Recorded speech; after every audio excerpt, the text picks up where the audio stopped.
Bonjour à tous. Ce dimanche encore, un autre attentat a été enregistré dans la capitale régionale de l'extrême nord, Cameroun.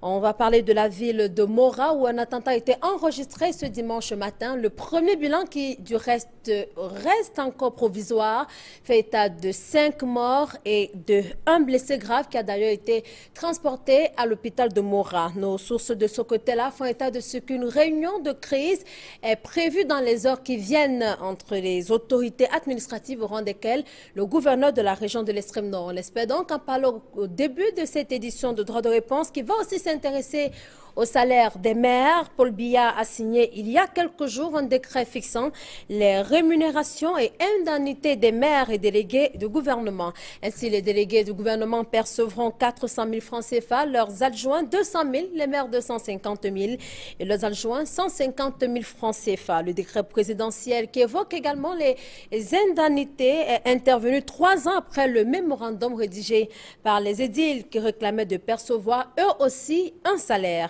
La presse s'interroge tout de même sur comment jusqu'ici vivaient ces maires. Qu'est-ce qui va changer pour ces élus locaux? Tentative de réponse donc dans cette édition de droit de réponse. On va également s'intéresser aux activités des organisations de la société civile. Le messager qui s'est interrogé cette semaine sur les motifs réels de l'interpellation de Jean-Marc Bikoko, Jean-Baptiste Sipa et autres. Serait-ce le débat que Dynamique Citoyenne a tenté d'évoquer autour de l'alternance au pouvoir, alors qu'on aborde très bientôt les échéances électorales au rang desquelles la présidentielle de 2018. La presse a aussi attardé sur le rapport d'Amnesty International sur la guerre contre Boko Haram et cette organisation affirme que l'armée camerounaise, tout comme Boko Haram, au cœur des tueries enregistrées dans la partie septentrionale du Cameroun depuis plusieurs mois. Et des tueries, il y en a eu aussi ces dernières heures au Burkina Faso, où le président de transition a été pratiquement pris en otage, ainsi que son premier ministre par Gilbert Diendéré. On en parle également au cours de cette édition de Droit de réponse. Merci donc d'être avec nous pour cet autre moment de réflexion, de partage, mais aussi de débat. On va vous présenter dans un instant ceux qui ont accepté de partager ce moment avec nous, nos invités de ce dimanche. Mais avant tout, dans les kiosques pour savoir comment la presse a traité de ces différents sujets d'actualité. Flavien Dongo, bonjour.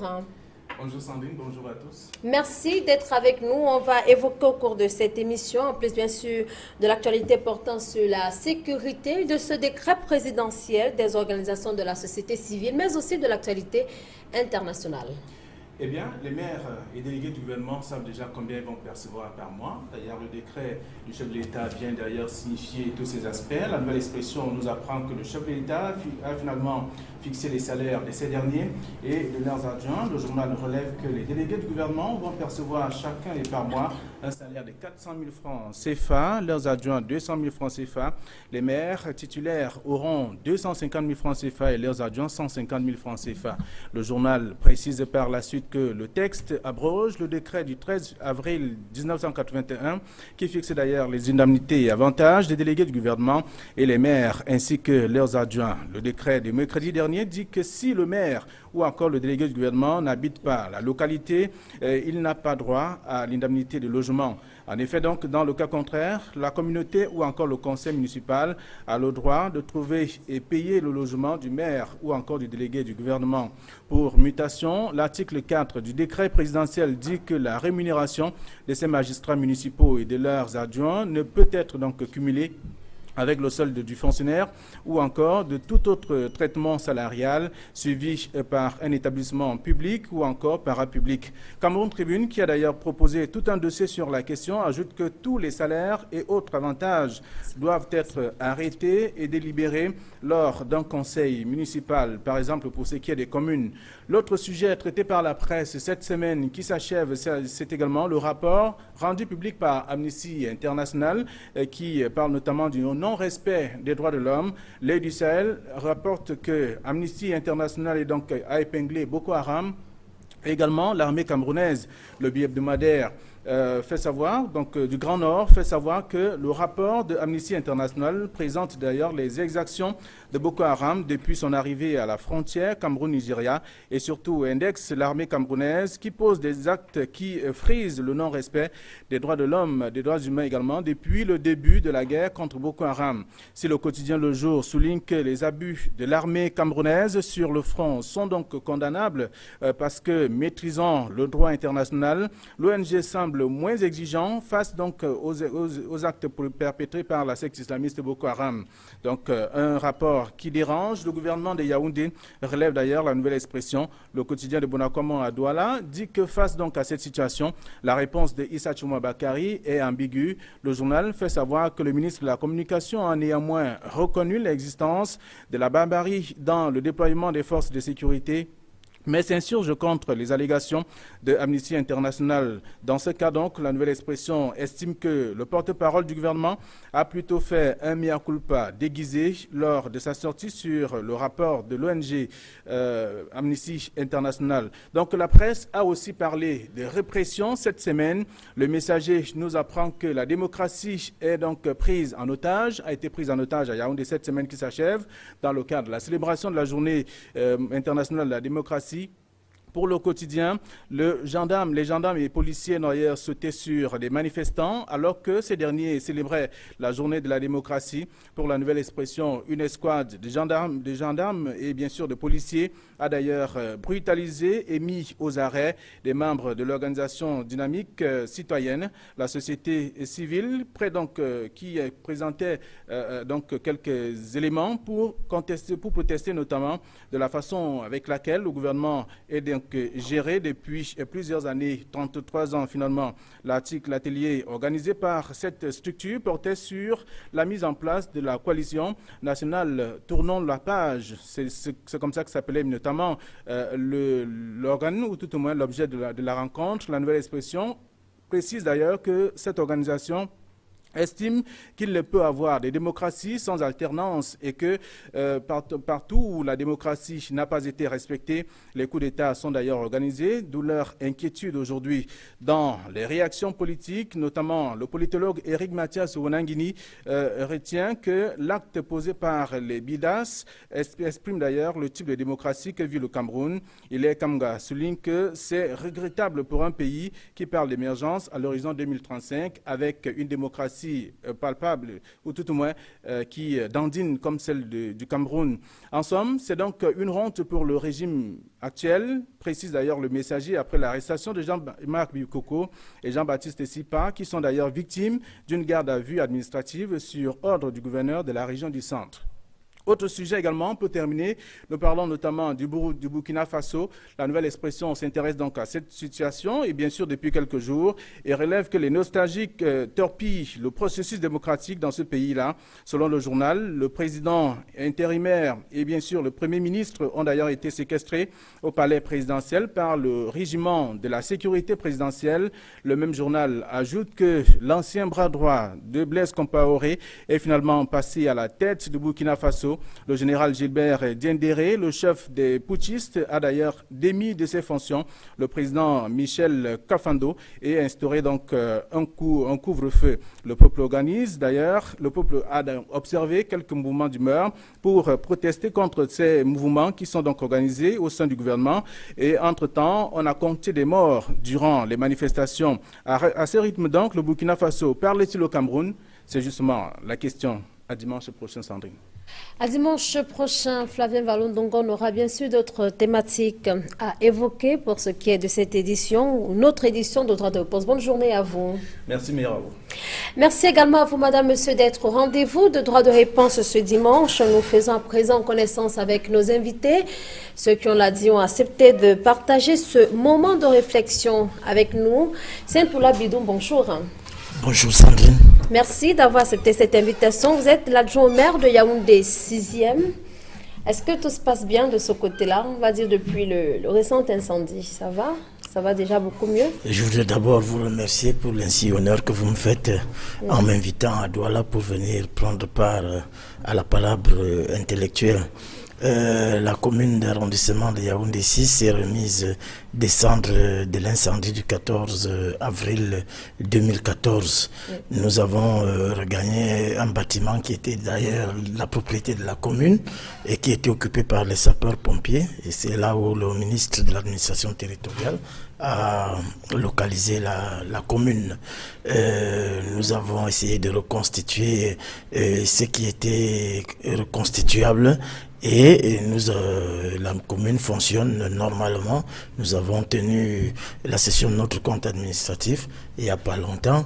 Nous avons engagé les travaux de construction de la mairie de Yaoundé 6, un bâtiment, je crois, la plus grande commune du Cameroun à l'heure actuelle sur le plan de la superficie et sur le plan du coût financier. Donc la commune se porte bien. Alors, il n'y a pas de souci majeur. Alors puisque vous êtes là avec nous, on va évoquer certains sujets d'actualité, peut-être le plus récent, celui qui s'est déroulé il y a quelques heures seulement. Notre attentat suicide, on dirait peut-être en trop déjà une dizaine enregistrés dans la seule région de l'extrême nord. Vous, en tant qu'homme politique, quelle est votre réaction? Non, je crois que les attentats qui se déroulent dans la partie septentrionale du Cameroun ne peuvent laisser personne indifférent parce que tout le monde a au moins un des siens qui se trouve à cet endroit. Et d'autant plus que c'est des attentats terroristes dont le but est effectivement de semer la terreur dans l'opinion, de fragiliser l'opinion et de faire passer un message. Je dis... et quel est dans le type de message que ces personnes tentent de faire passer, selon vous? Non, la terreur, c'est déjà un message. Un message très fort. Et je me réjouis de ce que les forces de défense... Sauf que c'est un message qui dure, Sainte-Loi-Bidou. Non, la guerre terroriste, on n'a pas fini de parler de l'OLP, on n'a pas fini de parler du Liban. Ça dure au Liban, ça va un demi-siècle. Donc au Cameroun, ça ne fait que quelques mois que le président a déclaré la guerre à Boko Haram. Une guerre que Boko Haram a d'ailleurs perdu sur le plan conventionnel. C'est pour ça qu'ils ont reconverti, ils ont déplacé le front sur le terrorisme, à la différence que là, ils utilisent des innocents, des enfants, et ça, ce n'est pas bien. Alors, avant de dire bonjour à notre confrère du journal Le Messager, juste une préoccupation. Le président de la République a annoncé la tenue du 4e recensement général de la population. C'était attendu. Est-ce qu'il n'y a pas des craintes pour vous que cela se reproduise un peu comme en 2005? Le recensement s'est tenu en 2005, on a eu les résultats en 2010. Et la présidente du bureau pense qu'il y avait eu beaucoup d'imperfections en ce moment-là. Comment vous attendez ce moment-là? Peu importe s'il y a eu des imperfections, on ne peut engager des programmes de développement dans un pays si on n'a pas une situation, une visibilité sur l'état de la population. Donc, en 1976, au moment où le président Ahidjo mettait sur pied les plans quinquennaux, il était normal que un recensement fût organisé. Ça a permis de donner de la visibilité sur les orientations des investissements, de développement, de création de services publics et autres. Un autre recensement a eu lieu 10 ans plus tard et je crois que c'est une exigence du FUNIAP désormais d'avoir un recensement toutes les 10 années dans la mesure où le gouvernement est résolument engagé dans la gouvernance par objectif. Et on ne peut pas se fixer des objectifs si on n'a pas une visibilité sur l'état de la population et de l'habitat. Très bien. Merci donc à vous, Sainte-Loi-Bidou, d'avoir accepté ce rendez-vous. Nous disons également bonjour à Jacques Dobel. Bonjour. Bonjour à Madame Yanga et à l'ensemble des téléspectateurs de Equinox TV. Merci d'avoir accepté cette invitation. Vous êtes journaliste, vous travaillez pour le quotidien Le Messager. Alors une réaction après cet autre attentat suicide qui s'est déroulé ce matin à Mora? Oui, comme l'a dit tout de suite mon voisin de droite, je crois que cette guerre devient de plus en plus préoccupante. Mais je suis un peu étonné quand il dit que c'est une guerre conventionnelle. Elle n'a jamais été conventionnelle dans la mesure où l'armée nationale du Cameroun a en face d'elle une bande armée qui n'a pas de visage. On connaît le seul visage de Chekaou, mais on ne connaît pas les autres. Et puis, c'est pas des positions, c'est pas des positions déterminées, parce qu'une guerre conventionnelle suppose l'armée nigériane, par exemple, comme contre l'armée camerounaise, comme ça a été le cas à Bakassi. Ça, c'est déjà le passé, j'en conviens. Mais aujourd'hui, nous avons l'armée camerounaise a en face d'elle une bande armée qui n'a rien de conventionnel, qui fait ce qu'elle peut, qui pille, qui brûle, qui égorge les gens. C'est pas ça une armée conventionnelle. Or, en face, et c'est là aussi la délicatesse du rapport dont nous allons parler tout à l'heure, parce que quand on a en face de soi quelqu'un qui n'est pas civilisé, dont tous les moyens sont utilisables pour une cause, par rapport à quelqu'un qui est civilisé et qui doit se battre avec les moyens de la civilisation, le problème est très très difficile.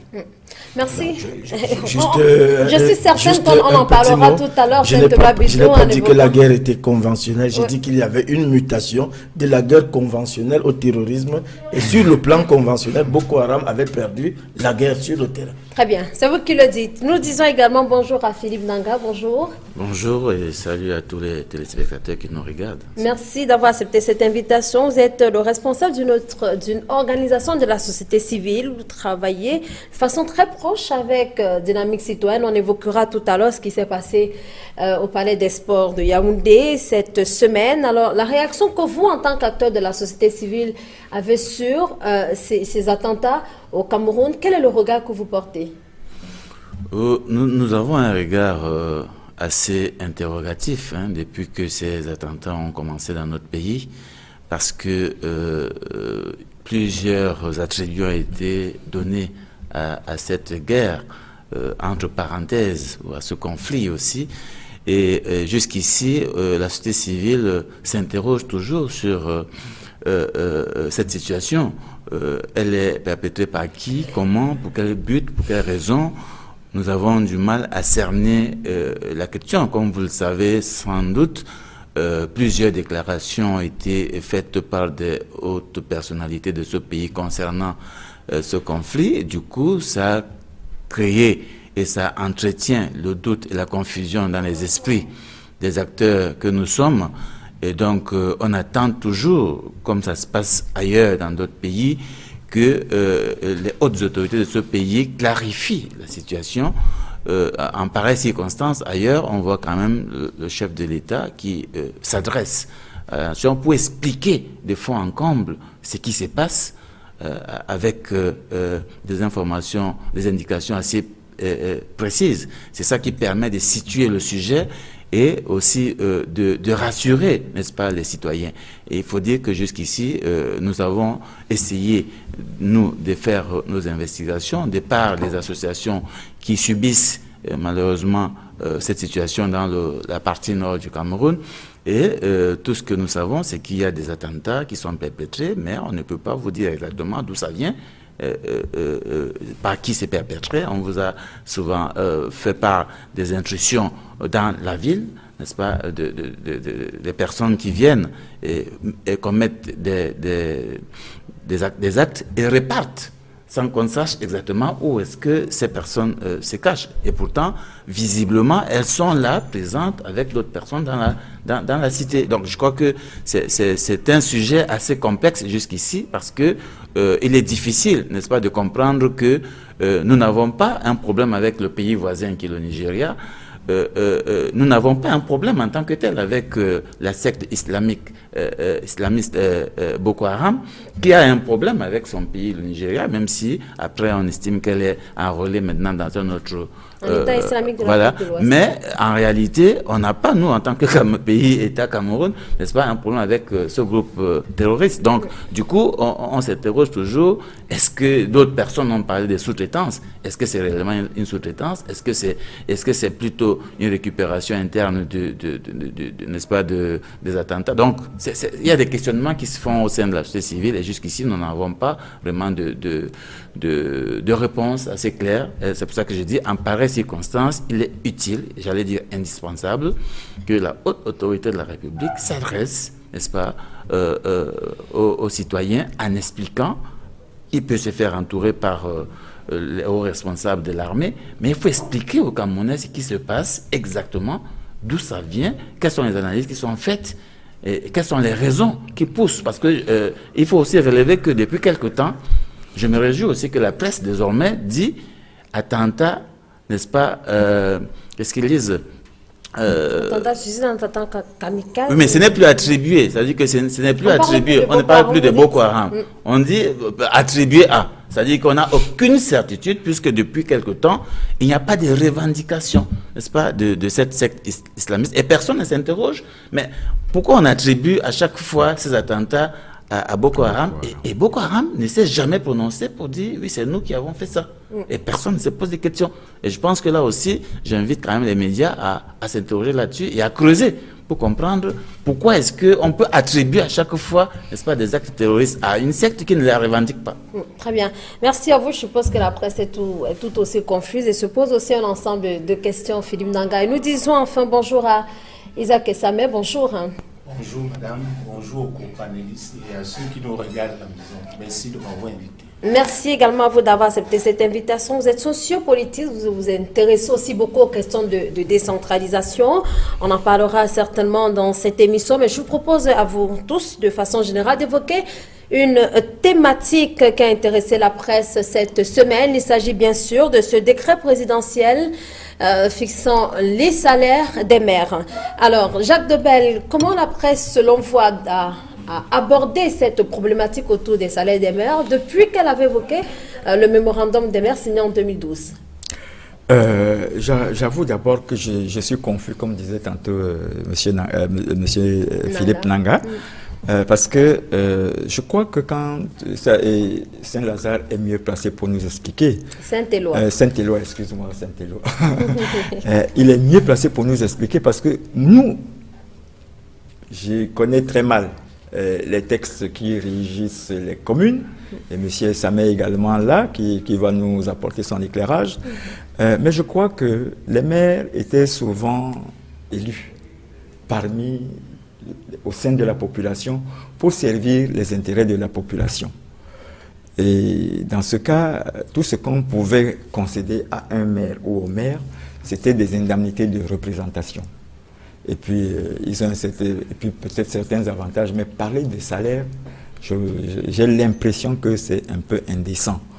Et on peut parler des salaires de maires dans les municipalités de seconde zone, dans les municipalités rurales, qui n'ont pas suffisamment de moyens pour pouvoir régler à la fois les problèmes quotidiens de la population et également subvenir aux besoins de ceux qui sont appelés à diriger ces municipalités. Mais quand on va jusqu'à donner un salaire... Mais pourquoi parlez-vous d'indécence? L'indécence viendrait de qui? Elle serait de qui? Du fond du décret. Du fond du décret. Parce que je ne comprends pas. Hein. J'espère que les deux panélistes que je viens de citer là vont nous apporter l'éclairage suffisant et me permettront de comprendre bien ce problème. Alors, justement, avec vous, Saint-Éloi Bidon, la première question que l'on peut se poser, c'est celle de savoir comment les maires parvenaient à vivre jusqu'ici. Jusqu'à présent, ouais. S'ils n'avaient pas de salaire. Je suppose, Sandrine, que vous avez lu la Bible. Il est dit dans la Bible que qui n'a pas travaillé n'a pas droit au salaire. Par conséquent, celui qui travaille doit avoir un salaire. C'est de ça qu'il s'agit. Au nom de quoi réduirait-on une fonction comme celle de maire au sacerdoce?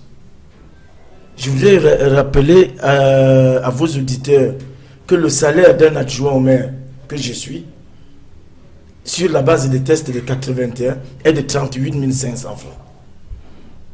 Avant d'être maire, monsieur Dobel a posé la question de savoir comment vivaient les maires. Avant d'être maire, je suis d'abord opérateur économique. Je suis directeur de publication. Je me suis engagé en politique et avec mes 38 500, je ne me plains pas. Mais moi, je dis que... Et ceux qui, contrairement à vous, ne sont pas opérateurs économiques, je voudrais donc dire que le décret du président de la République vient régler un problème qui s'apparentait à une injustice. Des hommes qui travaillent. Je vais vous prendre un exemple. simple. Quand un usager arrive à la mairie, il ne cherche pas à savoir si le maire a un salaire, s'il n'a pas de salaire, mais il sait que le maire doit être là et il doit signer sa copie. Et il arrive des pointes où un maire à lui seul signe 1000 copies dans la journée. Vous avez des crampes. Ça signifie que nous travaillons avec acharnement et c'est suffisant pour justifier un salaire. Donc le président de la République, je voudrais tout d'abord remercier le ministre de l'administration territoriale, M. René Sadi, qui a été porteur du mémorandum des maires. Et remercier le président de la République qui, à travers ce décret, a démontré une fois de plus qu'il était à l'écoute du peuple. Nous ne sommes pas descendus dans la rue pour réclamer nos salaires, mais il nous a compris. Et il nous les a alloués. J'ai dit que les uns et les autres comprennent qu'un maire ou un adjoint maire, c'est une élite de la République et qui travaille avec acharnement et qui a droit à un salaire. Et les autres conseillers municipaux donc? Oui, mais on reviendra à eux, Jacques Debelle. On peut tout de même s'interroger, Philippe Nanga. Il y a qu'un instant, l'adjoint au maire Sainte-Loi Bidou faisait savoir qu'ils ne sont pas descendus dans la rue, mais qu'ils méritent tout au moins un salaire. Jusqu'entre 81, dans du dernier décret, jusqu'en 2012, au moment de ce mémorandum, ou encore en 2014, lorsque le ministre René Manuel Sadi confirme bien que les maires auront un salaire, on n'a pas eu l'impression que les maires semblaient se plaindre de quoi que ce soit. Comment vous percevez cela? D'ailleurs, il a dit, hein, il avait 38 000 francs, enfin, il a 38 000 jusqu'à maintenant, et il ne se plaint pas. Bon, il explique peut-être son cas particulier, parce qu'il est opérateur économique, voilà. Mais maintenant, la question, c'est celui qui n'est pas opérateur économique, comment il s'en sort? C'est la question. Et donc, il faut répondre à cette question-là. Et donc, je crois qu'il y a un système qui est mis en place dans notre pays et qui expose les gens à un certain nombre d'attitudes et de comportements que nous connaissons. Et ce n'est pas neutre, c'est justement aussi pour avoir la capacité à chaque fois d'instrumentaliser ces acteurs, parce qu'il est quand même incompréhensible de voir que les maires, justement, qui sont tenus d'être présents, le maire qui est tenu d'être présent, n'est-ce pas, n'a pas de moyens pour vivre, n'est-ce pas, et pouvoir assumer ses fonctions. Moi, je vois l'indécence dont a évoqué Jacques Debelle, l'indécence, même jusqu'à maintenant, parce que quand j'entends M. le maire dire on remercie le président de la République, c'est quand même un peu curieux, parce que je rappelle que 250 000 francs, ça fait à peu près 400 euros. Ça ne correspond même pas à ce qu'on donne aux chômeurs en France. Et donc, c'est ça qu'on donne comme moyen de survie à un maire qui doit être présent et qui doit souvent gérer des milliards de francs en termes de budget. Vous comprenez qu'on l'expose à beaucoup de tentations et il serait souhaitable que l'adjoint Maïkela nous dise, ses collaborateurs, ses collègues, n'est-ce pas, qui n'ont pas l'opportunité d'être des opérateurs économiques comme lui, comment ils font pour s'en sortir. Et vous allez voir que derrière, il y a beaucoup de choses qui se font. C'est pour ça que nos communes, en réalité, ne fonctionnent pas bien, ne se développent pas, parce que les personnes chargées d'animer ces communes n'ont pas de quoi suivre, doivent d'abord réfléchir à comment s'en sortir. Et vous avez des communes où vous ne voyez même pas le maire. Vous comprenez aussi pourquoi. Je pense que vous êtes journaliste, vous savez très bien que nous avons des communes où le maire n'est pas résident de la localité. Donc pourquoi? Parce qu'il est opérateur économique, comme l'a dit M. Bidou, et donc il va qu'à ses occupations, il n'est jamais présent. On connaît des communes comme ça, le maire n'est jamais présent. Au mieux, il vient une fois par semaine le vendredi pour célébrer quelques mariages, et il repart le samedi pour la ville où il va qu'à ses occupations. Voilà comment les maires ont toujours, n'est-ce pas, travaillé. Et je crois que malheureusement pour moi, le problème n'est pas toujours résolu, parce que là encore, vous voyez qu'il y a l'instrumentalisation. À quel niveau? C'est le président de la République. À quel niveau voyez-vous l'instrumentalisation? Et pourquoi, pour quel but? Mais justement, dans le but de pouvoir contenir ce groupe de personnes, on sait très bien que c'est des politiques. Il faut les contenir tout de suite. On n'est pas loin de voir dans les jours qui arrivent des motions de soutien être, n'est-ce pas, signées par certains. Vous comprenez? Donc je crois qu'il faut faire attention dès lors qu'on a affaire à des élus du peuple, mais dont les salaires sont fixés par le président de la République et ce décret qui est perçu comme, n'est-ce pas, je vais dire, une bonne œuvre de ce dernier. Et donc, ce n'est pas perçu comme un droit. Vous voyez, quand l'adjoint maire dit nous remercions le ministre, machin, nous remercions le machin, pour lui, ce n'est pas un droit. Donc, il ne savait même pas revendiquer. Lui, il s'en sortait, il n'avait pas besoin de ce décret de toutes les façons. Très bien. C'est Saint-Éloi, deux réactions avant Isaac et Samuel. Je voudrais effectivement réagir. Je voudrais vous dire que quand vous n'avez rien et qu'on vous donne un peu, dites tout au moins merci. Je voudrais vous rappeler que la loi du 22 juillet 2004 qui règle les règles applicables. Les règles applicables aux communes dit que les maires et les adjoints ont droit à un salaire. Et là, nous étions en 2004. Vous comprenez qu'en 2015, il y a au moins 2 exécutifs à 3 exécutifs communaux qui se sont succédés, qui n'ont pas bénéficié de l'application de ces règles. Donc, je dis que le président ait donc perçu qu'il y avait une injustice quelque part. J'ai dit, tout le monde doit pouvoir dire merci. Et je voudrais dire, en termes de salaire, le Cameroun est un des rares pays au monde, je dis bien au monde, parce que je sors d'un séminaire au Togo, le séminaire international de Lomé, où on a eu à confronter un ensemble de mairies, de communes de tous les pays. Le Cameroun est un des rares pays qui prend une avance sur le plan de la décentralisation en faisant payer des maires, en les sortant justement de la clochardisation que vous semblez encenser. Parce que quand un maire n'a rien, imaginez un seul instant, moi je suis maire, j'ai des agents devant moi à qui je donne des ordres. J'ai 38 500, ils ont des salaires de 200 000. Vous pensez vraiment que ces agents... en tant que fonctionnaire, vous voulez dire? Oui, comme agents communaux. Ils ont des salaires de 200 000. Vous voyez à quel niveau l'autorité peut être jetée en pâture.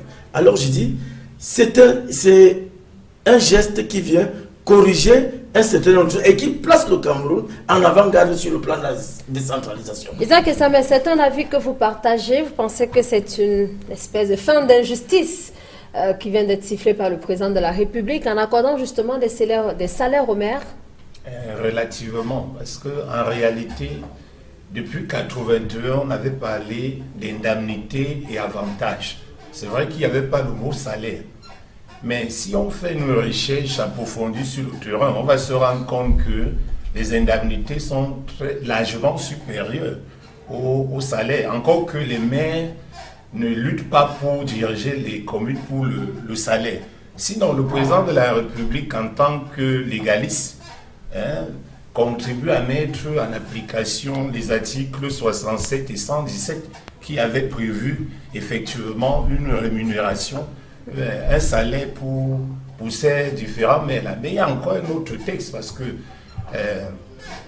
monsieur l'adjoint maire nous a dit tout à l'heure que les agents communaux percevaient un salaire qui était plus important que les indemnités que les maires. Je ne pense pas, surtout qu'il y a un autre article qui devrait accompagner celui-là, parce que ici, on a visé que le personnel politique. Mais il y a l'article 19 qui parle aussi du personnel administratif en termes de statut. Et là-dedans, il y a également les salaires, les indemnités et autres avantages. Mais nous, à mon avis, j'estime que ces décrets du président de la République apparaissent comme un couteau à double tranchant. Parce que d'un côté, on dit, voilà les salaires, mais à condition que vous résidiez au niveau des localités. Tout à fait. Et il ne faut pas cumuler. C'est-à-dire que si vous faites d'autres affaires avec des employeurs publics, ça veut dire un salaire de ce côté-là, vous ne pourrez plus. Moi, je pense que c'est plutôt une sorte de motivation pour le développement de nos communautés. Et donc, on verrait ou on percevrait mieux Jacques Dobel, que ce soit plutôt un élan politique, tel que l'a affirmé Isaac Samuel tout à l'heure. Ce sont jusqu'ici les personnalités politiques qui se voient plus ou moins récompensées. Isaac est un spécialiste du domaine, parce qu'il s'occupe bien des problèmes communaux. Bon, moi, je vais prendre avec beaucoup de respect ce qu'il vient de nous dire. Sauf que je ne suis pas mandaté par les officiers et secrétaires d'état civil. Parce qu'il y a une autre catégorie de personnel qui travaille dans les municipalités, qui sont les officiers et les secrétaires d'état civil, qui sont nommés par l'arrêté du ministre de l'administration territoriale, si mes souvenirs sont exacts, qui célèbrent les mariages, qui signent les actes de naissance et qui n'ont rien. Moi, j'ai traité récemment un conflit entre la mairie de Douala 2e et un centre d'état civil, toujours là-bas à Newbel, où le centre d'état civil est logé quelque part, le propriétaire est venu sceller la maison pour je ne sais plus combien d'années d'arriérés d'impayés. Et j'ai rencontré quelques officiers et secrétaires d'état civil qui m'ont parlé de leur misère. Or, moi je crois que la mesure qui intervient aujourd'hui pour les maires et leurs adjoints, je ne sais pas, d'abord je me demande pourquoi elle ne s'étend pas aux autres conseillers municipaux. Cette mesure devrait également s'étendre sur les officiers et secrétaires d'état civil. Parce qu'il y a beaucoup de problèmes que ces gens-là ont en ce moment et qui n'ont pas de solution parce que les préfets et les maires font du tango sur leur sort. Oui, mais on sait tout au moins, Jacques Dobel, que même le décret présidentiel évoque bien sûr ces perdièmes qui peuvent être touchés par les conseils municipaux selon qu'ils ont été classés et qui font des représentations, même des réunions, que ce soit à la communauté urbaine ou ailleurs. Ils savent bien et bien qu'ils sont rémunérés en ce moment-là lors de ces réunions. Il y a bien des perdièmes qui sont prévus pour eux. Bon, si donc vous attendez juste des salaires pour eux. Bon, moi je ne suis pas conseiller municipal. Et je n'aspire même pas un jour à être conseiller municipal. Mais je pense que s'ils ont des perdièmes, comme vous le dites si bien, Madame Yamga, j'espère que ce serait une bonne chose. Mais vous savez, aujourd'hui, on a le salaire. Demain, on va trouver que ce salaire n'est pas tout à fait à la hauteur de mes besoins. Il faudra demander une augmentation de salaire et ainsi de suite. Et donc, il faut s'attendre à cette revendication très bientôt. Sainte-Éloi Bidon, comment vous évaluez déjà les avantages qui étaient les vôtres avant ce décret présidentiel? On note bien que si les maires ne s'étaient pas quelquefois plaints, et tout à l'heure Isaac Essamel a dit, il y avait des indemnités qui coûtaient quand même pas mal aux mairies, aux communes d'arrondissement. Comment vous percevez ces avantages-là? Comment est-ce que vous les évaluez? Non, je crois qu'il faut faire le distinguo entre les maires et les adjoints. Parce que les maires ont, de par la loi, des indemnités qui leur sont reconnues. Or, les indemnités allouées aux adjoints au maire dépendaient du conseil municipal et du maire, qui pouvaient à tout moment vous les retirer quand ils le veulent. Vous voyez un peu. Donc, les adjoints au maire avaient des revendications fortes sur le plan salarial, c'est-à-dire avoir un statut comme celui que le président de la République a accordé. Parce que là, à partir d'aujourd'hui, aucun maire ne pourra toucher à un seul de ses droits. C'est un décret qui a réglé la question. Donc, les avantages qui nous arrivent aujourd'hui sont des avantages bienvenus dans la mesure où, je vous assure que un maire, c'est quelqu'un qui règle des problèmes insoupçonnés au niveau de la République. Pendant que les gens montent chez le maire pour aller demander de l'aide, avant d'aller chez le maire, ils sont déjà passés chez les adjoints. Poser le même problème. Et je vous assure que ma fourchette de dépenses journalières, ce qui sort bien sûr de ma poche, puisque je vous dis que le salaire d'un maire c'est 38 500, la fourchette de dépenses journalières est très élevée. Donc, avec cet appui qui nous arrive là, on pourra aisément aider plus d'une personne. Donc, c'est tout ce que Est-ce qu'il s'agit de l'aide du Sainte-Éloi Bidon? Est-ce qu'il ne s'agit pas de travailler pour percevoir son salaire? Non, non, je parle d'aide pour ceux qui viennent vers nous. Nous sommes des hommes politiques. Les gens arrivent tous les matins. Mon fils est mort, mon fils est malade, mon fils n'est pas allé à l'école et autres. Vous êtes obligés d'apporter de l'aide et ça sort de votre poche. Certainement parce que c'est ceux-là qui vous ont porté à ces fonctions-là. C'est la rançon de la gloire. Alors, Isaac Essamel, quelles sont les implications principales d'une telle mesure comme celle prise par le président de la République? À quoi est-ce qu'on devrait s'attendre? Tout d'abord, au plan du travail, c'est un facteur de motivation. Est-ce que les maires seront appelés à travailler davantage et aussi à rendre compte? Au plan managérial, je pense qu'il va falloir réorganiser le travail parce que jusqu'ici, on le dit bien, il y a très peu de maires, malheureusement. Ce ne sont pas tous les maires, mais il y en a très peu qui organisent des réunions la semaine. Il y en a très peu qui organisent même la réunion le mois. Il y en a très peu qui tiennent les conseils municipaux 4 fois par an, tel que prévu par la loi. J'ai même vu un chef de service administratif qui s'étonnait de ce que la loi avait prévu 4 sessions du conseil municipal.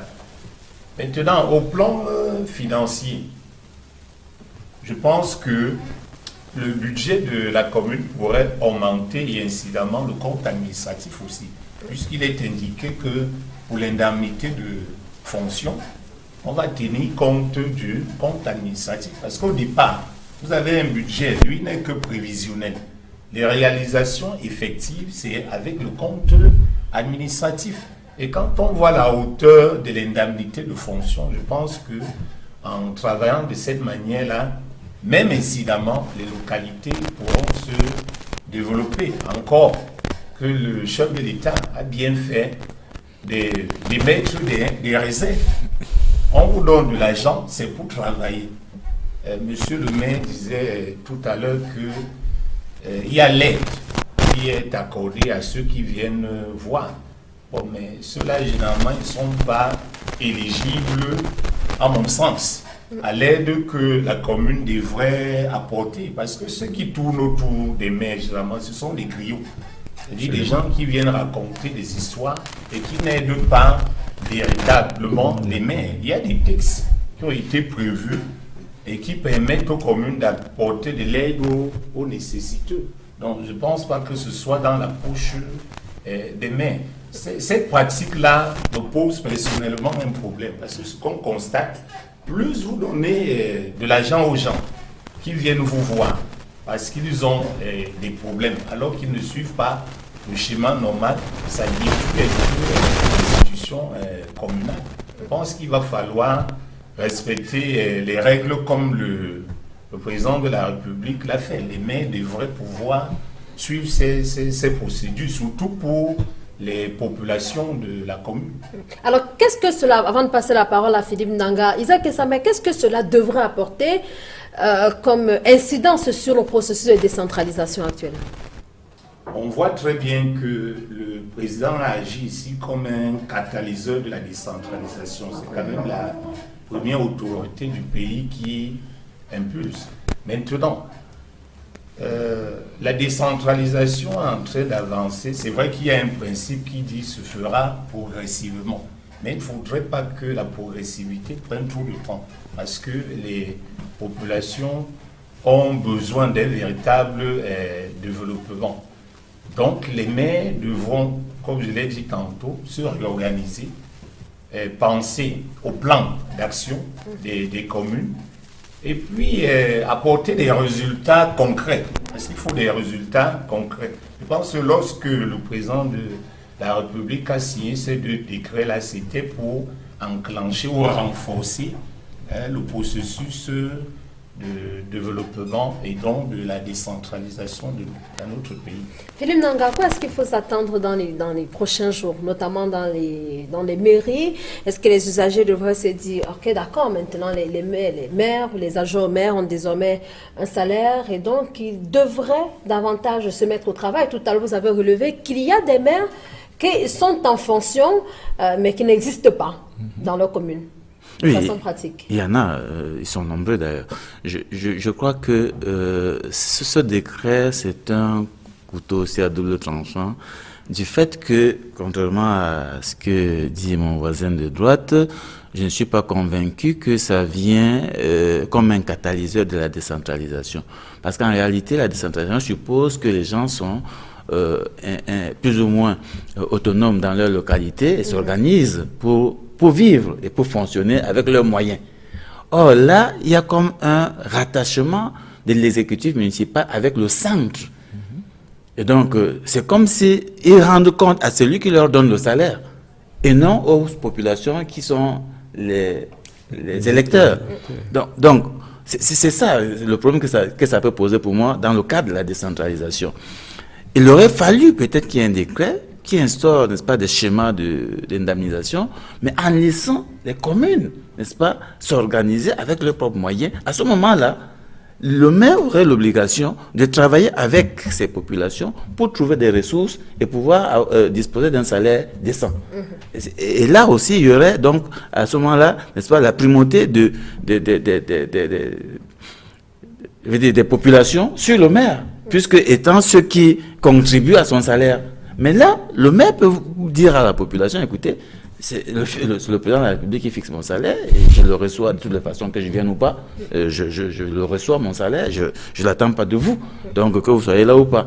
Et donc il va passer ces 5 années à tourner en rond et il va utiliser les moyens, puisque comme je suis d'accord avec mon président des droits justement qui condamne, n'est-ce pas, ce fonctionnement qui voudrait que le maire fasse de ces populations des sujets qui viennent chaque matin à ses pieds lui poser les problèmes. Et donc c'est en cela que il s'assure que le moment venu, non, malheureusement c'est ce qui se passe, parce que je connais des mairies où dès que le maire est arrivé dans la localité, les gens sont au courant et ils s'alignent, n'est-ce pas, pour aller le rencontrer, pas pour lui poser le problème de la commune, mais pour lui poser les problèmes personnels.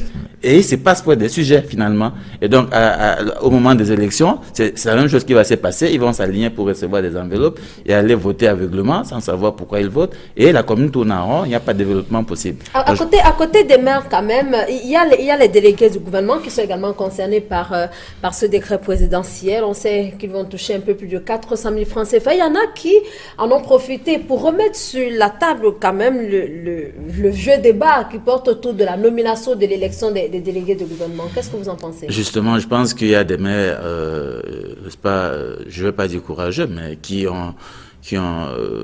prennent sur eux, n'est-ce pas, de dire ce qui est. Moi, je côtoie aussi les maires, les communes et leurs responsables. Et donc, il y en a très peu qui ne se plaignent pas. Qui ne se plaignent pas, n'est-ce pas, de l'existence de la communauté urbaine nommée par le président de la République. Ailleurs, où il y a la communauté urbaine, c'est un représentant élu. C'est un représentant élu, c'est les maires, n'est-ce pas, de la ville qui s'organisent pour élire un des leurs à la communauté. C'est comme ça que ça se passe ailleurs où il y a la communauté, mais il faut reconnaître que c'est un vrai problème encore dans notre pays et même dans le schéma de la décentralisation. On va jamais parler de décentralisation tant que vous avez, n'est-ce pas, dans la même ville, n'est-ce pas, les communes et une super commune, n'est-ce pas, qui joue le rôle de patron, n'est-ce pas, des maires. Moi, j'ai souvent vécu des rencontres où le délégué du gouvernement avec les maires, mais il se comporte comme un patron avec les autres. Et c'est très embêtant de savoir qu'il est nommé il est là par nomination et que les autres sont des élus, et c'est eux qui devraient, n'est-ce pas, dire des choses. Et vous savez qu'il y a des communes qui ne se développent pas, surtout dans les grandes villes, comme Douala, et les maires vont vous dire, là, je ne peux pas agir dans mon propre territoire parce que l'activité qui a réalisée là-bas, n'est-ce pas, dépend, n'est-ce pas, de la communauté urbaine. C'est la communauté urbaine qui dispose des moyens pour intervenir dans ma commune concernant ce problème. Et donc ça, c'est un vrai frein à la décentralisation. Je pense qu'il faudrait que les maires eux-mêmes se battent pour corriger, n'est-ce pas, cette imperfection à la décentralisation. Saint-Éloi Bidon. Oui, je crois que la décentralisation souffre de l'existence des communautés urbaines, parce qu'un des principes de la décentralisation voudrait qu'aucune collectivité territoriale ne soit au-dessus de l'autre. Et la communauté urbaine, comme je l'ai souvent dit, je considère la communauté urbaine comme l'enfant bâtard de la décentralisation. C'est-à-dire? Ça n'existe pas partout. Et ce n'est prévu nulle part. Et je ne suis pas de ceux qui focalisent le débat sur l'élimination des communautés urbaines. Je suis de ceux qui pensent qu'il faille recadrer l'action de la communauté urbaine. La communauté urbaine peut exister. On peut revoir le mode de désignation du délégué du gouvernement. Le délégué du gouvernement, à mon avis, là où il y a des délégués du gouvernement, comme le disait mon voisin de droite, ils sont élus. Et ils sont élus parmi les conseillers municipaux de la circonscription. Et le travail est d'autant plus difficile aujourd'hui en zone urbaine avec les communautés urbaines, dans la mesure où il faut pouvoir le dire, il n'y a pas de franche collaboration entre la communauté urbaine et les communes d'arrondissement. Vous pouvez rester dans votre commune, le lendemain, vous apprenez que le délégué du gouvernement intervient à tel endroit pour procéder aux casses. Vous n'êtes impliqué dans rien. Je dis que la communauté urbaine, à mon avis, si on voudrait vraiment faire évoluer le processus de décentralisation au Cameroun, devrait avoir un rôle d'organisateur de l'action communale. C'est-à-dire qu'un endroit où les gens pensent, par exemple, Douala 2035, on pense là-bas. Et chaque commune vient contribuer dans le budget de la communauté urbaine. Un dispositif de mutualisation. Un dispositif de mutualisation. Mais il y a des plateformes qui existent. Même à Douala, le délégué du gouvernement rencontre très souvent les maires dans le cadre d'une plateforme. Est-ce que vous avez l'impression, je suppose, qu'à Yaoundé, que cela se passe aussi? Est-ce qu'il y a des freins finalement? Qu'est-ce qui coince pour qu'il n'y ait pas d'harmonie ou de cohésion entre les communautés urbaines et les communes d'arrondissement? Je suis maire dans la capitale depuis 2 ans. Je n'ai jamais rencontré le délégué du gouvernement. Vous comprenez donc que les choses se passent au niveau des communes comme si vous avez une main gauche qui ne sait pas ce que fait la main droite. Imaginez qu'une seule des mains soit armée d'une machette, elle coupera certainement l'autre. Donc, je voudrais dire qu'il faut, dans le processus de décentralisation, qu'on avance, on pousse la réflexion. On n'a plus rien à craindre. Les raisons pour lesquelles les communautés urbaines ont été créées n'échappent à personne. Quelles sont-elles pour vous? Et je dis aujourd'hui que la question du développement, la question de la décentralisation, c'est le plus grand challenge du président Biya. C'est le plus grand challenge. S'il réussit la décentralisation, je crois que les Camerounais lui diront merci de demain. Isaac Essamé, très rapidement sur la question. Oui, la communauté urbaine a vocation à assurer le développement harmonieux. Dès lors que les communes d'arrondissement, parce qu'en réalité, là où il y a la communauté urbaine, on parle de communes d'arrondissement. Là où il n'y en a pas, c'est la commune tout court. Et donc, lorsqu'il y a une communauté urbaine, il y a une répartition des compétences. Et le rôle de la communauté urbaine est le développement harmonieux. Les communes d'arrondissement n'ont pas le même niveau de développement, n'ont pas les mêmes ressources. Et donc, la communauté urbaine vient corriger cette inégalité-là qui pourrait se présenter. Mais il faut interroger quel est le sens que les délégués du gouvernement et de leurs adjoints donnent à cette exigence-là. Parce que là, c'est peut-être une question d'homme. À partir du moment où vous savez que les textes sont là, et on vous demande d'agir d'une certaine manière, vous agissez d'une certaine manière. Maintenant, monsieur le maire m'a presque étonné tout à l'heure, il dit qu'il n'a jamais vu le délégué du gouvernement rencontrer, je veux dire, alors qu'il y a des sessions, c'est-à-dire que la communauté urbaine tient des sessions comme les communes, sessions du conseil de la communauté urbaine. Et parmi les grands conseillers, effectivement, on retrouve les maires, parce que ces maires, généralement, sont les d'office membres. Et donc, monsieur le maire devrait peut-être se rapprocher du maire principal, oui, pour savoir exactement ce qu'il en est. Parce qu'effectivement, les maires titulaires sont d'office membres du conseil de la communauté urbaine. Donc là, je me dis que c'est un problème de personnalité, un problème de rapport, c'est pas ce qu'on cherche exactement. Très bien. Alors, on va sortir de cette question. Juste une dernière préoccupation à vous, Philippe Nanga, sur la question. On parlait tout à l'heure des maires. Est-ce que vous ne voyez pas avec ce décret présidentiel un enjeu tout de même politique? Au Sénégal, par exemple, il y a que les maires ne percevaient pas les salaires de ce côté-là, juste des indemnités, des avantages, comme cela a été le cas également ici. Mais dès lors que les maires étaient appelés à toucher des salaires qui allaient jusqu'à entre 500 et 900 000 francs CFA, il y a eu, comme lors des dernières élections locales de ce côté-là, un millier de candidatures. Est-ce qu'on ne pourrait pas s'attendre à ce type de situation en 2018? Et c'est pour ça que tout à l'heure, je vous ai dit que moi, ça me pose un problème en termes de capacité à instrumentaliser justement ces acteurs, parce que j'entrevoyais, n'est-ce pas, ce genre de situation aussi chez nous. C'est pour ça qu'en réalité, bon, là encore, le thème salaire, à mon avis, ne convient pas toujours. Je pense que l'adjoint qui est là l'a dit, s'il ne faut pas des salaires, il faut que ça corresponde à un travail qu'on fournit. Mais là, si on fait le rapport, n'est-ce pas, travail fourni et salaire perçu, je ne pense pas que ce soit... Ça, pour moi, ça reste des indemnités. On appelle ça maladroitement salaire. Maintenant, je suis convaincu que la meilleure façon de faire pour ce genre d'indemnisation, c'est dans le cadre de la décentralisation, de laisser les collectivités, n'est-ce pas, s'organiser avec leurs ressources pour indemniser leurs responsables, en mettant en place un schéma officiel, n'est-ce pas, qui est respecté par toutes les communes.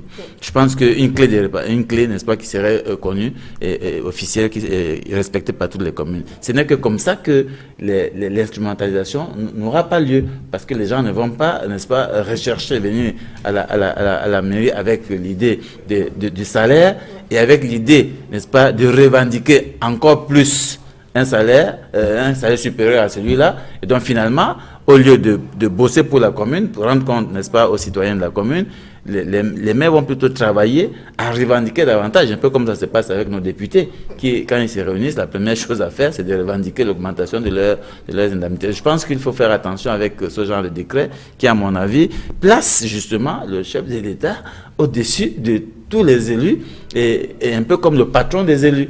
Et donc, et du coup, les autres élus sont comme les sous-élus qui disent merci au grand élu qui est le président de la République. Je pense que c'est quand même quelque chose qu'il faut éviter si on veut asseoir véritablement la démocratie dans notre pays et aussi donner le pouvoir aux citoyens qui donne sa voix pour décider de qui doit, n'est-ce pas, diriger ses affaires.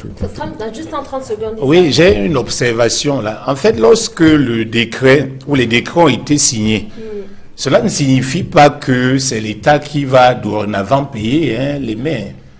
L'État a ce qu'on appelle la dotation générale à la décentralisation. Ça veut dire que l'autonomie financière des communes est toujours respectée. Donc on ne peut pas dire que... Vous mettez quand même un peu à côté la dotation générale dont il est question. Non. On sait très bien que c'est tout autour du budget de l'État quand même. Oui, mais la dotation va d'où? Ça, c'est la contribution de l'État. Mais maintenant, il revient aux communes de s'organiser. Il y a même une autre dotation au fonctionnement, cette fois-là qui vient de la communauté urbaine pour les communes d'arrondissement. Donc ça fait partie également des lignes budgétaires de la commune. Parce que c'est là-dedans qu'on va regarder pour voir comment gérer les affectations. Très bien. Alors on va donc sortir de ce sujet. Juste une réaction de l'adjoint au maire. Oui, juste pour terminer, j'ai dit il ne faut pas voir de la politique partout. Le président de la République a signé un décret récemment qui octroyait une indemnité aux chefs traditionnels. Vous-même, vous savez que les chefs traditionnels font un travail très laborieux et très important. Et aujourd'hui, il a signé un test qui alloue des salaires et des indemnités aux maires. Vous comprenez que c'est des leviers importants de la société qui avaient besoin de ça. Et je dis, il ne faut pas voir la caporalisation partout. Il faut plutôt demander à ce que le test aille un peu plus en profondeur. Par exemple, il a parlé des officiers d'état civil qui dressent tous les actes d'état civil. Les secrétaires d'état civil sont des agents de la commune. Les officiers d'état civil ont été oubliés dans ce décret. Il faut qu'on réorganise les communes. Le travail, c'est-à-dire que le maire sache ce qu'il a à faire, que le premier adjoint sache ce qu'il a à faire, le deuxième, le troisième et autres. Pour l'instant, c'est le cafouillage total. C'est au bon vouloir du maire. Or, la décentralisation a besoin des actes de courage, comme ceux-là, celui d'attribuer des salaires aux maîtres, comme celui de diviser le travail, de le partager. Très bien. Alors, on va passer à une autre problématique de cette édition. Je propose d'évoquer ces actualités autour des organisations de la société civile. Jacques Dobel, Dynamique Citoyenne, a beaucoup fait parler d'elle cette semaine. Vous avez suivi peut-être cette actualité autour de cet atelier qui tournait autour de l'alternance, autour de la journée de la démocratie. Comment vous percevez cela? Je n'exagère peut-être pas en disant que ça a été un incident très très malheureux. Parce que d'abord, il faut commencer par situer cet événement au jour même de la célébration de la Journée mondiale de la démocratie. Et des organisations de la société civile qui constituent quand même des leviers importants, selon le secrétaire général de l'ONU, pour comment je dirais ça, pour l'émulation de la démocratie dans les États. Des organisations de la société civile se réunissent pour parler de... Ils ont pris pour thème « Tournons la page ». Parce que nous sommes à quelques 3 ans. Il y a des gens qui trouveraient que 3 ans c'est loin, mais ou alors il y en a même, il y a des autorités administratives qui estiment qu'on ne peut pas placer l'État en campagne électorale permanente. Mais lorsque le sous-préfet ou le préfet décide d'arrêter une célébration qui se fait en lieu public, parce que ça se passait au Palais des Sports à Yaoundé, en plein centre-ville à Ouarda, et qu'on voit débarquer des bidas pour attraper des gens et jeter dehors, là d'abord on est en porte-à-faux contre une assertion du président Biya, encore une fois, qui a estimé qu'on n'avait plus besoin, ça, nous sommes là dans les années 84-85 je crois, on n'avait plus besoin d'aller au maquis ou de s'exiler pour dire ce qu'on pense, ou alors pour parler des choses qui concernent le pays. Et que ce jour-là, des autorités administratives et celles du maintien de l'ordre décident d'aller arrêter un atelier, je trouve ça excessivement grave. Encore une fois, on dira que c'est des journalistes et les organisations de la société civile qui développent une image de marque, une mauvaise image de marque du Cameroun à l'étranger. Mais nous sommes à Yaoundé, en plein Yaoundé, où il y a toutes les ambassades, où ces ambassades-là savent que la société civile existe, que la société civile a des choses à proposer, et qu'on est en train de les embastiller, puisqu'il y en a qui s'en sortent avec 15 jours de garde administrative. Vraiment, j'ai trouvé ça très maladroit. Et si jusqu'à présent, personne, je ne parle pas du président de la République, même le ministre de l'administration territoriale, aurait pu dire ou le secrétaire général de la présidence aurait pu dire non, ne nous faites pas honte comme ça, parce que ce qui se passe là, vraiment salit le pays à un niveau tel que... C'est comme un peu, moi je dirais même que c'est un peu ce qui s'est passé au Burkina Faso, j'exagère peut-être, mais c'est presque la même chose, avec cette différence que c'est l'État qui va interdire une assise aux organisations de la société civile. Alors, comment vous analysez la réaction des autorités administratives, Philippe Nanga? Cette manifestation, et Jean-Marc Bikoko l'a dit, était simplement déclarée. Et puis, le sous-préfet de l'arrondissement de Yaoundé 2e qui arrive à bien parler d'autorisation. Est-ce que les organisations de la société civile ne devraient pas tout de même se mettre au pas des recommandations qui sont faites dans les unités administratives? Je dois d'abord dire que Dynamique Citoyen est un réseau des organisations de la société civile, n'est-ce pas, établi dans les 10 régions, qui a aujourd'hui plus de 400 associations, membres et syndicats. Et Jean-Marc Bikoko en est le point focal national, à travers son organisation qui est le syndicat, n'est-ce pas, le secteur public, la CSP.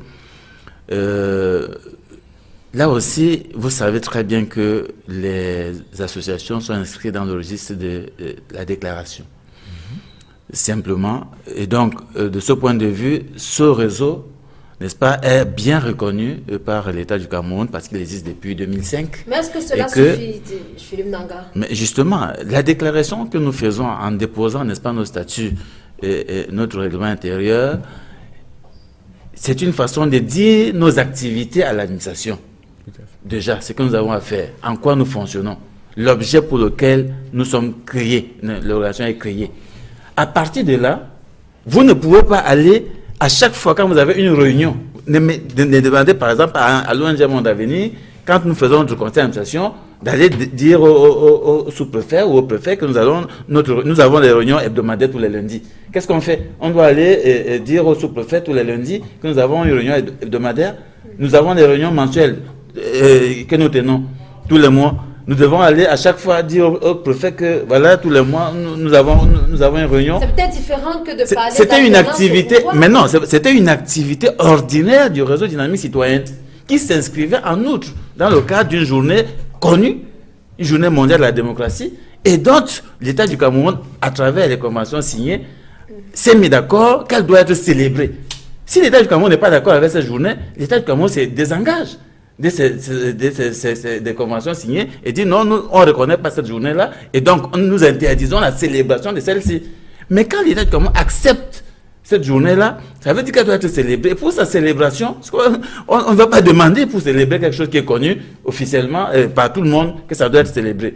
Et je veux vous dire qu'à côté de ces organisations, il y a d'autres personnalités qui en discutaient, les députés, tout ça qui en parlaient, ils n'ont pas été gênés. Il ne faut pas qu'aujourd'hui, quand il s'agit de la société civile, qu'on nous brandisse, n'est-ce pas, le respect des règlements et tout le reste. Les militaires qui sont descendus dans la rue l'autre jour pour revendiquer leurs droits, on n'a jamais envoyé, ce sous-préfet ne pouvait jamais envoyer des gens aller, n'est-ce pas, se mettre en travers de cette marche-là. Au contraire, tout de suite, il y a une décision, n'est-ce pas, du chef de l'État pour résoudre leurs problèmes. Pourquoi est-ce que ça doit se passer comme ça quand c'est les militaires et quand c'est la société civile? Il faut qu'on nous brandisse le respect des règlements de quoi que ce soit. On n'était pas dans la rue du reste. Je vous rappelle que c'était une rencontre qui se déroulait dans un lieu fermé. On n'avait vraiment pas besoin de cette publicité, n'est-ce pas, qui nous a été faite par le sous-préfet et tous ces policiers qui sont venus, n'est-ce pas, et on a vu, n'est-ce pas, des images assez graves. Quand on parle de l'image du Cameroun, dans quel pays vous pouvez voir un officier supérieur, un commissaire de police qui donne un coup de tête à un leader associatif? Mais ça, c'est des choses qu'on n'a jamais vues. Et dans un pays où on nous parle de démocratie, je pense quand même que l'image du Cameroun, comme l'a dit le grand frère Jacques Dobel, dans un pays normal, ce sous-préfet qui a donné instruction serait démis de ses fonctions. Il ne serait plus là. Ce commissaire serait démis de ses fonctions. Parce qu'on a des images quand même assez claires qui montrent, n'est-ce pas, ce comportement qui a été diffusé partout. Il ne peut pas le nier. Donc je pense que c'est des actes comme ça qu'on ne peut pas laisser passer dans un pays normal. Et quand on va dénoncer, on va dire que c'est nous qui donnons la mauvaise image du pays à l'extérieur ou autre. Alors, Saint-Thélois Bidon, sur la question, que redouterait ou qu'est-ce qui fâcherait les autorités administratives? C'était, comme ils l'ont dit, une rencontre qui rentrait dans le cadre d'une journée intitulée Journée de la démocratie, et tenue une manifestation en rapport avec la Journée de la démocratie, un peu comme cela se tient pour la Journée de l'eau, la Journée de bien d'autres choses encore. Est-ce que cela devrait poser problème fondamentalement pour vous? La société civile, c'est qui? Là est toute la question. La société civile, c'est tous ceux qui sont inscrits dans un champ qui n'est pas celui qui est voilà marchand des politique. individus qui, sur le plan politique, n'ont pas trouvé l'occasion. Vous avez posé une question, il faut peut-être qu'on vous réponde à votre question. Je n'ai pas encore développé. Je n'ai pas encore développé. Vous savez que beaucoup de Camerounais, quand ils sont battus sur le plan politique, se réfugient derrière la société civile. La société civile, c'est qui? C'est nous tous, monsieur. Oui. Mais quand on rentre dans la société civile pour développer des idées qui peuvent pousser au crime, on ne peut pas vous traiter autrement qu'un criminel. Tout le monde connaît Jean-Marc Bikoko. Tout le monde connaît ses prises de position. Et tout le monde connaît, tout le monde maîtrise la dangerosité des idées qui sont développées dans le cadre de cet atelier. Ah bon? Donc, il ne faut pas faire comme si... Et du coup, vous pensez que c'était normal de traiter les criminels? Je voudrais dire. Non, je pense quand même que vous dites quelque chose d'assez grave de parler des criminels. Tout à l'heure, il a dit que le président Biya avait dit qu'on n'a plus besoin de prendre le maquis pour exprimer son opinion. Oui. Je vous dis que nous sommes les témoins vivants. Moi, à 22 ans, quand le président Biya arrivait, j'avais connu la violence sous toutes ses formes. J'ai connu toutes les cellules de la CED, du CED, de la DGRE, qu'on appelait CEDOR à l'époque, de la BM de Mouyakan. Vous parlez de quoi? Aujourd'hui, et c'était normal. Vous êtes sur un et ça vous semblait normal. Vous êtes sur un plateau de télévision, vous pouvez vous exprimer. Chaque fois que je vois Dobel, il est en train de s'insurger contre le régime. Je pense qu'il ne sera pas là la semaine prochaine et il est là. Non. J'ai dit, la société civile ne peut pas se soustraire à l'autorisation des manifestations. Moi, j'appartiens à un parti politique qui s'appelle le RDPC. Le RDPC est 100 fois plus populaire que les mouvements de Bikoko et toute la société civile. Parce que vous utilisez les moyens financiers. À chaque fois que je fais une manifestation du RDPC, je prends la précaution d'aller déclarer la manifestation. C'est élémentaire, c'est le BABA. Alors vous avez bien dit déclarant, c'est bien que c'est un régime de vous ne pouvez pas, oui, pas d'autorisation. tout simplement. Ils ne l'ont même pas fait, ils n'ont même pas déclaré.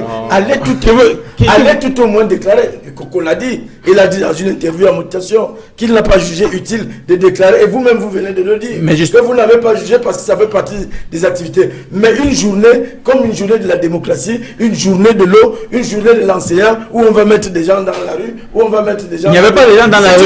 Il n'y avait pas de gens dans la rue. Allez déclarer.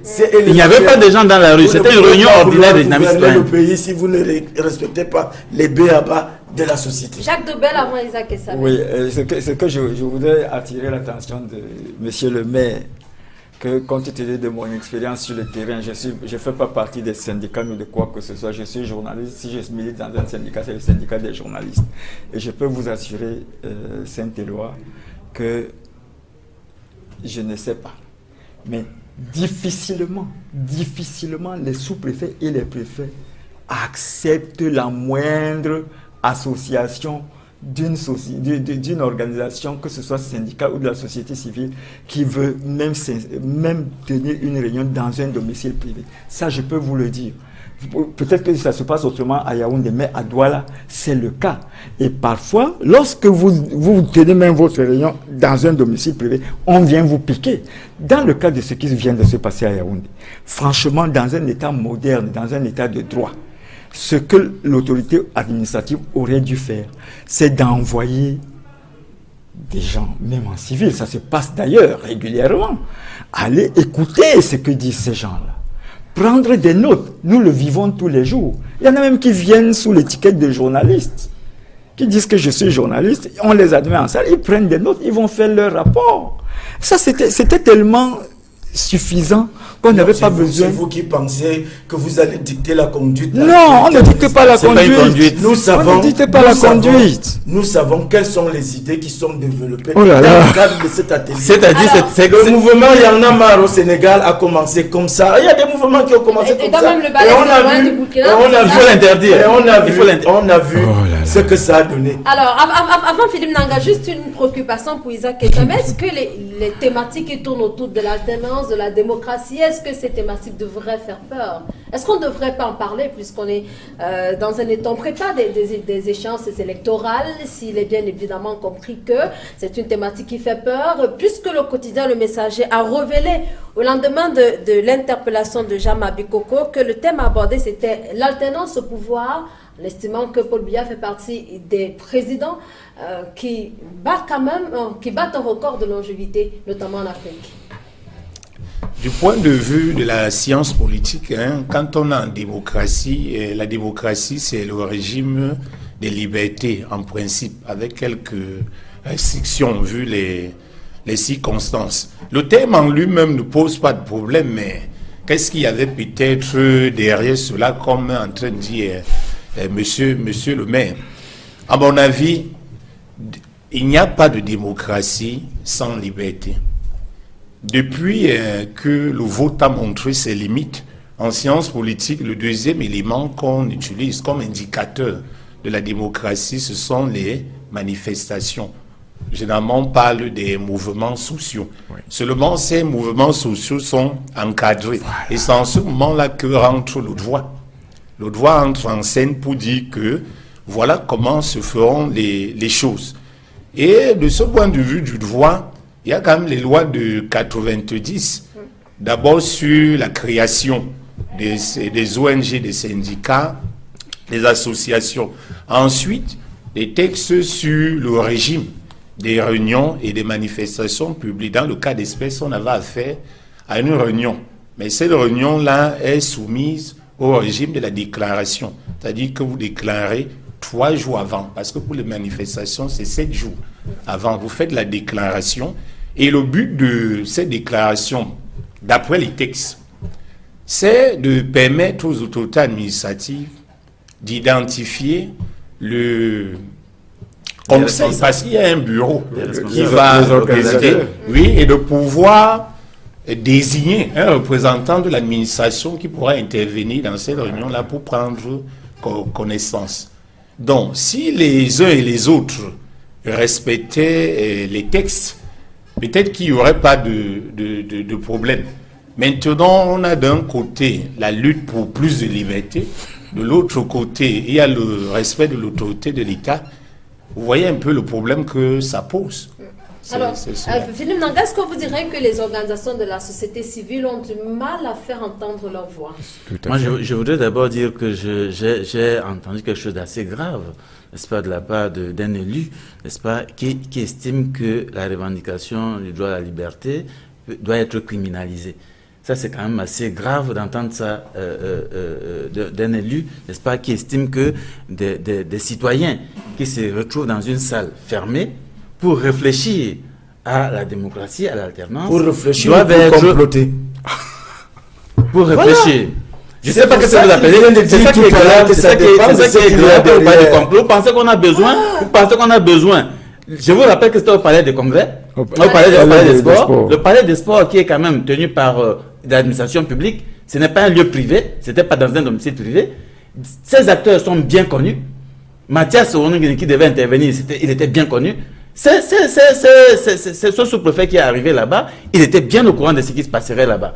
Donc il n'avait pas besoin, il n'y avait pas de complot possible, parce que c'était une conférence ouverte, s'il vous plaît. Donc vous pouvez pas parler de complot, il n'y avait pas de complot à faire là-bas, c'était une réflexion, c'était bien connu. Maintenant, vous ne pouvez pas traiter des Camerounais qui se réunissent dans une salle pour réfléchir comme étant des criminels. Je pense que ça c'est assez grave pour un élu. S'il vous plaît, je pense que vous n'avez pas le droit de traiter les citoyens des criminels. Je vais reprendre maintenant, en français facile ce que je voulais dire. Oui, j'ai dit que il faut retirer le terme criminel. Si on se réunit pour développer des idées qui peuvent pousser au crime, ne vous attendez pas à ce qu'on vous... Il n'y a jamais eu des idées qui peuvent... Il n'y a jamais eu des idées de criminels. Non, vous avez eu des... S'il vous plaît. Maintenant, à partir du moment où vous refusez... Maintenant, quand le sous-préfet débarque dans la salle... Allez déclarer votre réunion. S'il vous plaît, quand le sous-préfet débarque dans la salle, je vous rappelle que les responsables qui sont présents demande au sous-préfet simplement de lui notifier la suspension des activités. Tout à fait. Simplement. Il n'avait pas à débarquer là-bas avec des policiers pour mettre le désordre dans la salle. C'est une autorité, il serait venu simplement avec une note. Même pas venir, il n'avait même pas besoin de venir. Il aurait envoyé une note. Et Jean-Marc a demandé à plusieurs reprises au sous-préfet, notifiez-nous la suspension des activités, nous sortons d'ici tranquillement. Le sous-préfet était incapable de le faire. Ce n'est pas en venant dire aux gens sortir de la salle que les gens vont sortir. Ils devaient écrire. C'est comme ça que ça se passe. Si vous voulez interdire une manifestation, vous écrivez. Vous organisez, quand on veut organiser une manifestation, on demande l'autorisation. On ne demande pas l'autorisation. On déclare. On vous explique pourquoi on déclare. Vous n'avez donc pas déclaré. On vous explique pourquoi on déclare. Le sous-préfet s'encombre. Je crois que vous avez compris pourquoi on déclare. On ne déclare pas parce que Philippe Nanga et Saint-Étienne. Je pense qu'il faut arrêter de transformer. La déclaration qu'on fait, en réalité, ce n'est pas pour obtenir une autorisation. Il vous a bien expliqué en quoi relève la déclaration. C'est pour dire que manifestation se tient en tel lieu, à telle heure précise. C'est bien pour que l'autorité puisse prendre des dispositions pour Est-ce que vous avez fait ça? Vous n'avez pas fait ça. Ça n'est pas possible que vous viennent donner des coups de tête à des responsables. Pourquoi on va venir être poli pour avec vous quand vous Une autre préoccupation, très rapidement, pour Jacques Dobel, puisqu'on va très bientôt sortir de cette édition de droit de réponse. Et de l'autre côté, quelques heures après, on a eu Amnesty International qui s'est réuni toujours à Yaoundé. Mais sauf que en ce moment-là, tout a semblé plutôt calme jusqu'à l'intervention du ministre de la Communication qui est revenu sur ses propos. On rappelle qu'Amnesty International note que l'armée camerounaise est coupable, elle aussi, des crimes dans la partie septentrionale du Cameroun. Comment vous analysez ce rapport? Bon, écoutez, non, pas du tout dur, parce que nous sommes dans une guerre asymétrique. Nous le savons tous, ça a été dit depuis le début. L'armée camerounaise a en face d'elle un ennemi invisible, mais qui porte des coups terribles à la nation. Et nous savons que dans un environnement comme celui-là, vous ne pouvez pas vous battre avec un ennemi comme celui-là avec des moyens. Il n'y a pas de guerre propre. Hein. que les Occidentaux qui veulent souvent nous donner des leçons, même eux-mêmes, dans une situation comme celle-là, ne peuvent pas utiliser les moyens qu'ils nous demandent. Alors, et pour le cas de l'armée camerounaise évoqué par Amnesty International? Bon, Amnesty International estime, et le ministre de la Communication le confirme d'ailleurs, qu'ils ont on leur a ouvert toutes les portes, ils sont allés partout. Ils ont fait le constat qu'ils ont fait. Bon, maintenant, c'est les résultats de leur constat qu'ils donnent. Ils sont dans leur rôle, le ministre de la Communication est dans son rôle à lui. De dire, mais je crois quand même que, même ici, là, entre nous, quand la police descend quelque part, il y a ce qu'on appelle les bavures policières. Et vous, mettez-vous dans un contexte de guerre. Qu'est-ce qui se passe là-dedans? Moi, je vous laisse le soin de faire l'analyse. Alors, juste une réponse rapidement, c'est Saint-Éloi Bidou, nous allons sortir là-dessus. Alors, Amnesty International, on devrait pourtant s'attendre, d'ailleurs, le ministre de la Communication a dit que les exactions de l'armée, cela ne peut pas manquer. Alors, donc, il n'y a pas à s'inquiéter de ce que cette guerre continue de se mener comme ça, qu'il y ait peut-être des dérives du côté de l'armée camerounaise. Le Cameroun est un État indépendant et souverain. Qu'Amnesty sache qu'il s'adresse à un État. Un État qui est adressé dans son territoire, dans l'intégrité de son territoire. Un État qui fait l'objet d'une guerre qu'il n'a pas voulu. Alors, quel est le premier des droits de l'homme? C'est le droit à la vie. Et vous avez en face de vous qui sème la mort à tout vent, par cortège. Et vous voulez qu'on mette les gants quand on voudrait répliquer. Je dis non. J'ai un agent à la mairie dont le fils a appelé son père. Il lui a dit, papa, je viens d'égorger quelqu'un. Et il était tout paniqué. C'est un militaire. Parce que s'il n'avait pas fait ça, c'est ce qu'on lui aurait fait. Alors, pour éviter qu'un enfant comme ça ne connaisse un choc, un traumatisme toute sa vie, il a fallu le consoler, pour lui dire que l'armée du Cameroun est en guerre contre ces gens-là. S'ils ne vous tuent pas, vous devez les tuer. C'est de ça qu'il s'agit. On ne peut pas mettre un État sur la balance avec un groupe de terroristes qui tuent sans foi ni loi, et puis Amnesty vient se positionner en donneur de leçons. Vraiment, c'est beau, c'est facile, mais pour l'instant, quand on fait la guerre, on ne compte pas les morts. 30 secondes pour vous. Non, je pense qu'il faut faire attention aussi avec l'analyse. J'espère que vous avez très mal compris, n'est-ce pas, l'intervention d'Amnesty. Il ne s'agissait pas de condamner l'État du Cameroun contre, n'est-ce pas, ceux qui font la guerre au Cameroun. Il s'agissait de questionner la réaction du Cameroun qui affecte ses propres citoyens. C'est de ça qu'il s'agit. C'est-à-dire que les militaires camerounais doivent-ils marcher sur les Camerounais pour aller défendre le Cameroun? C'est ça la question d'Amnesty. C'est de ça qu'il s'agit. C'est ce que vous avez compris. Il faut lire le rapport. C'est ce que vous avez compris. Il faut étalage, n'est-ce pas, des exactions qui sont perpétrées sur les Camerounais par les militaires camerounais. C'est de ça qu'il s'agit, monsieur. Ça n'existe pas. Mais ça existe. C'est de ça qu'il s'agit. Maintenant, je voudrais dire, pour revenir, n'est-ce pas, à ce qui s'est passé à Yaoundé avec Dynamique Citoyenne, pour dire aussi à monsieur le maire que Dynamique Citoyenne est un réseau, comme je l'ai dit, qui a plus de 400 organisations, qui a plus de je sais pas, de 2000 membres. Si jusqu'ici, on est resté justement calme pour observer ce qui se passe par rapport à ça, c'est parce que nous n'acceptons pas le désordre. Il n'y avait pas de complot au Palais des Sports à Yaoundé, il y avait une réflexion. Et c'est pour ça que nous continuons à réfléchir aujourd'hui sur, n'est-ce pas, la tenance dans notre pays, dans le silence. Nous n'avons pas fait des marches qu'on pouvait faire. Soumettez-vous à la légalité. Très bien. Alors, juste une dernière préoccupation. D'abord à vous, Isaac et Samer. Comment vous avez réagi lorsqu'on a parlé de coup d'État au Burkina Faso? Est-ce que vous vous y attendiez? On était pourtant dans un processus de transition qui devait aboutir dans les mois qui viennent à l'élection d'un nouveau président, après que Blaise Compaoré a été chassé du pouvoir. Comment vous avez réagi à tout cela?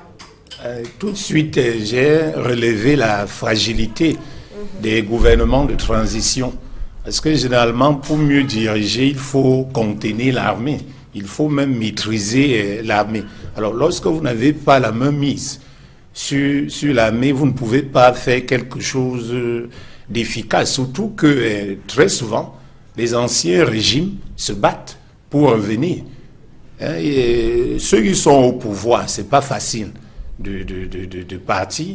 Ceux qui sont écartés veulent toujours revenir parce qu'en réalité, le pouvoir a un enjeu important. Donc, comme je le disais, la faiblesse de ces gouvernements de transition, très souvent, c'est de ne pas avoir la même mise. Parce que la population est là. Elle peut aller manifester, mais quels sont ceux qui ont la force légitime en termes de violence?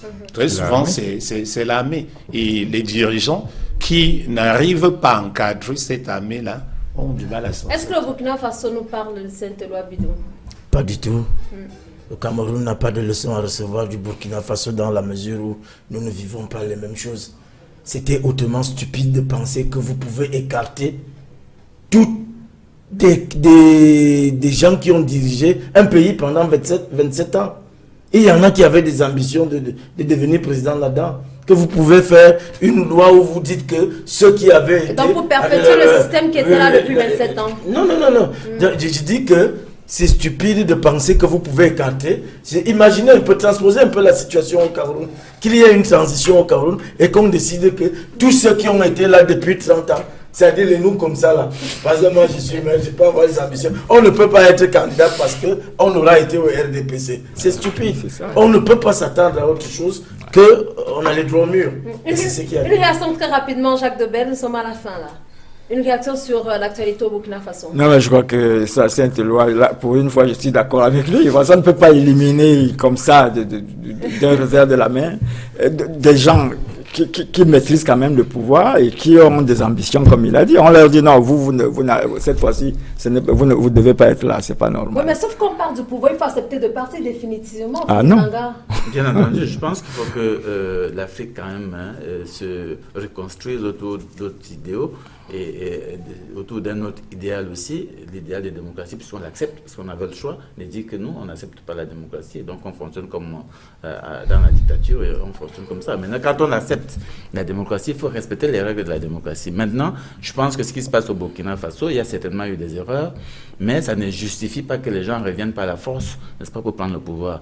Et je crois que le Burkina Faso, qui aujourd'hui est un référent aussi en termes de mobilisation sociale, en termes de mobilisation citoyenne, va encore démontrer, parce que là, c'est pas joué pour les messieurs qui sont revenus, les citoyens sont redescendus dans la rue pour revendiquer encore que les choses soient respectées. Je pense que c'est ça, respecté. Très bien. On verra donc ce qui va se passer dans les prochaines heures. Elles promettent tout de même d'être un peu électriques avec ces sanctions que promettent déjà l'Union africaine pour ce pays. On note également que la médiation se poursuit dans ce pays de l'Afrique de l'Ouest. Michel Kafando, lui, a déjà été libéré. Reste encore attendu Isaac Zida. Bref, l'actualité au Burkina Faso continue de faire le tour du monde. Et c'est donc ici que nous allons mettre un terme à cette édition de Droit de réponse. Merci à vous, Jacques Debelle. Nous remercions également à vous, Saint-Éloi Bidon, Isaac Essamé. Merci d'avoir été là. Et nous remercions également Philippe Nanga de Monde Avenir Dynamique Citoyenne. Madame, Monsieur, nous vous disons également merci d'avoir été au rendez-vous de Droit de réponse ce dimanche. On se retrouve dimanche prochain avec le même plaisir. C'est plaît à dire au revoir.